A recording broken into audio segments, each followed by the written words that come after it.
அன்பே கடவுள், welcome to a property on road project.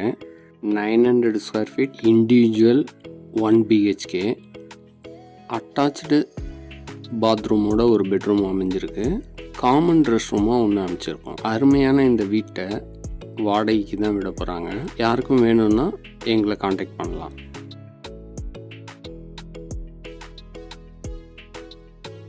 இந்த வீட்டோட கிரகப்பிரவேசம் வீடியோ இது. நீங்கள் பார்த்து அதை தெரிஞ்சுக்கலாம். எப்படியெல்லாம் பூஜை பண்ணுறாங்க, என்ன மாதிரிலாம் சாமி கும்பிட்டு ஐதீகத்தோடு செஞ்சுருக்காங்கன்றது. இந்த வீட்டுக்கு 2 பக்கம் டோர் வச்சுருக்காங்க. மெயின் டோர் இது, கொல்லை பக்கம் டோரும் ஒன்று அமைச்சு கொடுத்துருக்காங்க. சின்ன சர்வீஸ் ஏரியாவும் இருக்குது. 2 டோருக்குமே சேஃப்டி பர்பஸ்க்கு சேஃப்டி கிரில் அமைச்சு கொடுத்துருக்காங்க. இது போல் பல நல்ல தகவல்களுக்கு நம்ம சேனலை சப்ஸ்கிரைப் பண்ணுங்கள். ஃப்ரெண்ட்ஸ் அண்ட் ரிலேட்டிவ்ஸ்க்கு ஷேர் பண்ணுங்கள்.